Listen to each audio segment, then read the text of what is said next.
Good morning, Vande Matram. Welcome all of you. So, the topic of discussion for this morning will be on Mother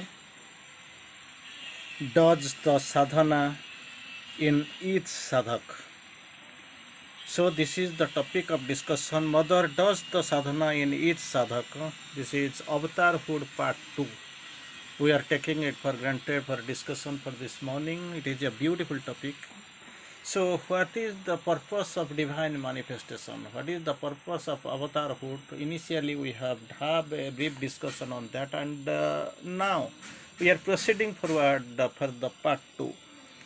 Here in the course, the divine does the sadhana first in the world, first for the world, then gives what has been brought down to others. That is what divine first does the sadhana and brings something, and whatever has been brought by him down, and that is given for the brought down, that is given to the entire world. Thus, and naturally, in that format, we can find the sadhana of divine mother and the divine, how mother represents the divine and how mother is divine. That is what we want to see. The mother does the sadhana in each sadhaka, only it is conditioned by their zeal and their receptivity. So mother does the sadhana according to the sadhaka's zeal and their receptivity in everybody, each and everybody, as the divine does the sadhana for the world. And finally, जो whatever is brought down by the divine, जो माँ नीचे लेकर जो divine नीचे लेकर आते हैं, सो इसको सारा विश्व को देते थे। इससे तरफ माँ ने जो भी लेकर आई हैं आते हैं, माँ सब हर एक के लिए साधना करती हैं। एंड इसके कैसे साधक का जो जील एंड रिसेप्टिविटी, ग्रहणशीलता और उत्साह, ये दोनों का अंतर, इसको लेके वो एक्चुअली इसको ऐसे जो regards the result. So again, Sri Aurobindo put forward and goes forward. It is much easier to the sadhaka by faith in the Divine Mother to keep free. That is the required condition on behalf of the sadhaka, that he must have the faith in the Divine Mother.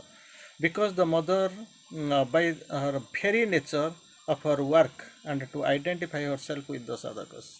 That is the Mother's characteristic. Mother, by very nature, this is the thing, that the freedom is there, and mother identify herself with the sadhak and support their difficulties. Whatever the difficulties sadhak do face on in the process of sadhana, that actually mother supports all these difficulties and receive her into herself the poison of their nature. That also mother tries to share. And of course here, and she takes up beside all these difficulties the universal earth nature, including the possibility of death and disease. That is very much prominent in the world scenario, that also death and disease, and fight them out. Death and disease, take your responsibility, take your difficulties, manage your sadhana, and take away your death and disease, and which in order which actually fights your life. So if she had not done that, suppose she had not done that, then single sadhaka would be able to practice this yoga. Not at all possible without the grace and the splendor, grace and protection of the Divine Mother. That is the splendor of this yoga, and that is the beauty and grace of the Divine Mother, divine steer in the divines. Again, the divine has to put on humanity in order that the human being may rise to the divine purpose. What is the purpose? Very important. The divine has to put on humanity in order. The purpose is that human being may rise to the divine. It is a simple truth, but nobody seems to be able to understand that the divine can do that and remain different from them. Yet remain the divine. But human nature is egoistic, separative attitude, unable, packed with ignorance, unable to actually identify, know the region of the human incarnation of the divine. They put on the humanity in order to, in order that the human being may rise into the divine. Originally, they have descended from the divine, and here they are struggling, suffering. And the divine has put on herself the cloak of this humanity in order to raise up the humanity, to bring this, to raise this human being into the divinity's level. That is what actually human average is confined to the limits of the mind, unable to know, analyze, and unable to see what really is happening. Again, the divine is not supposed to act on in a non-human way, takes the human form, then takes up the human action and uses the human methods with the human consciousness in front of the divine behind, in front and in the from the behind. Three things Sri Aurobindo quote. Does not do all these things in the non-human way. So what takes up the human action. Second, human methods and with the human consciousness in front or from the behind. So with all these human process, humanity, he is doing all these things. And if he does not, he is taking a human body would have no meaning and would be no use for anybody. He could just be well have stayed above and does the things from there. From the staying on the from on the top in the upper hemisphere, he would have done something, but actually he has descended here there because the original things whatever has been come to the this lower hemisphere, that has been perverted. Opposite characteristic has it has attained. Truth into falsehood, light into darkness, surrender into selfishness, your happiness into unhappiness, and immortality into mortality, super conscience into inconscience. So even he sent his forces, but it could not. But for that only they have he has descended into this dangerous world to work in the human work, in the human method, with the human methods and with the human consciousness. But actually he remains untouched. That is what to be seen. The manifestation of the divine in the avatar is of the help to men.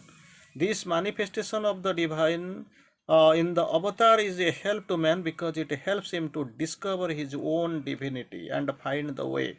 So these are the two helps. Discover his own divinity, that is the first condition. And the second, find the own way to realize it.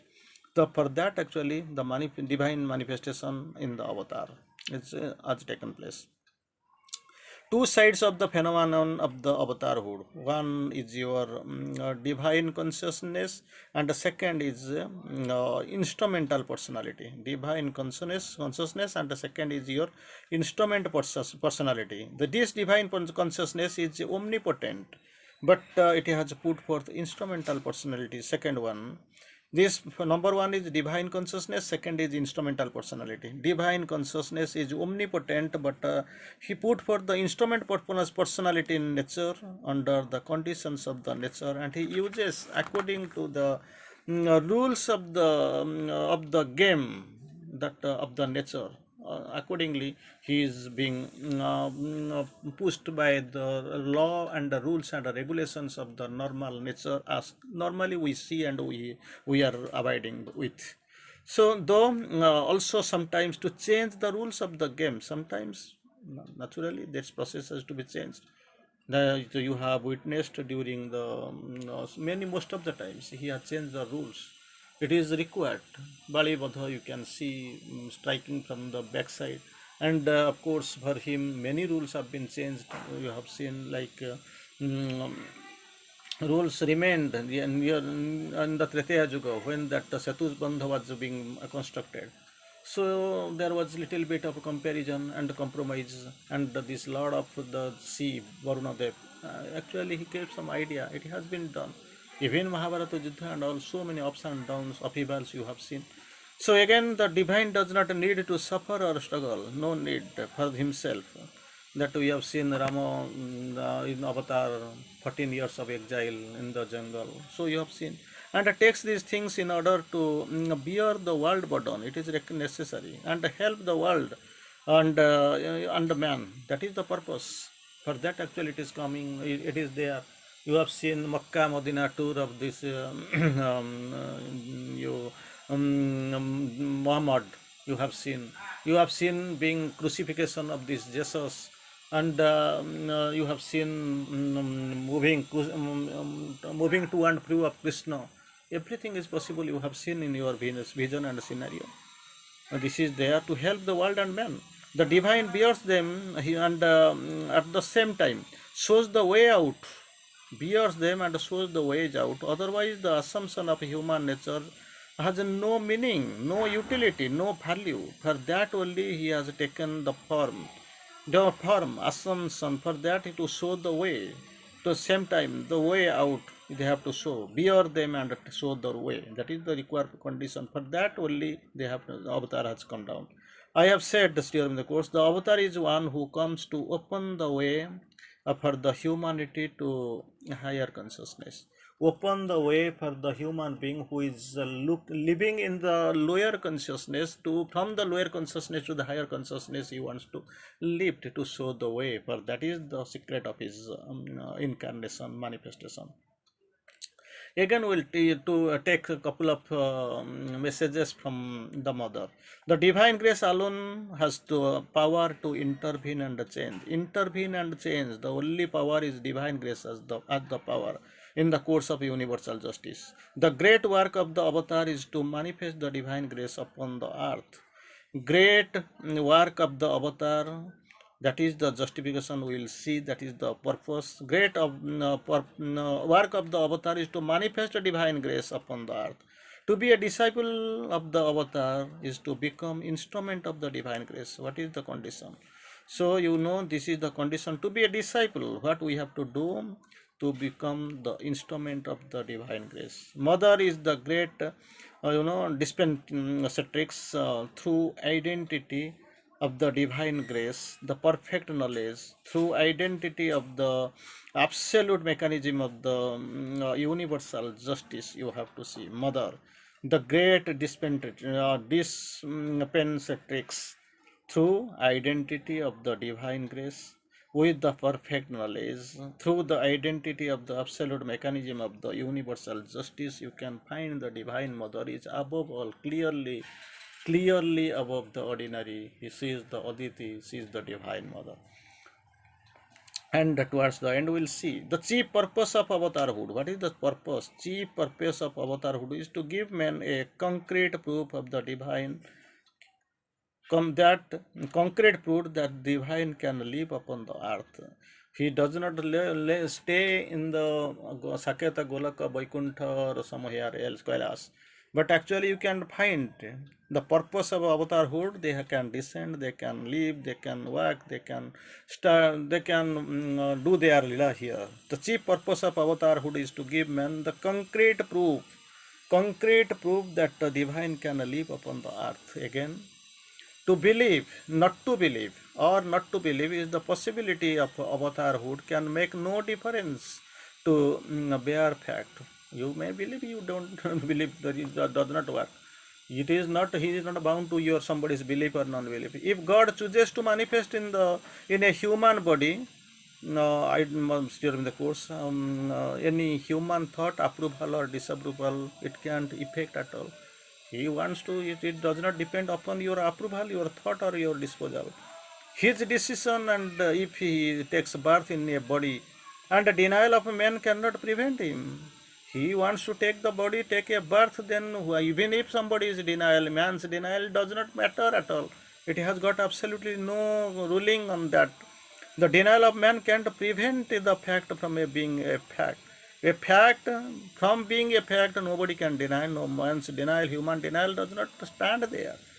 And if he decides to not to incarnate in human body, the faith, certitude and belief and all humanity can't at last alter the fact that he is not incarnate. He will decide if he wishes. He will withdraw if he decides. It does not mean that everything will happen as per our assumption, as per our demand, as per our condition. You know what he wills, that must be fulfilled. It is only the perfect quietness and the silence. if it is there, perfect quietness and silence and free from all prejudices and preferences, that the consciousness may perceive the truth. For that you have to rise above your surface consciousness, and with that you can know what is the divine and what is his will. For that actually you must have the purity of mind and prominence of psychic. These are the most essential. Vande Mataram.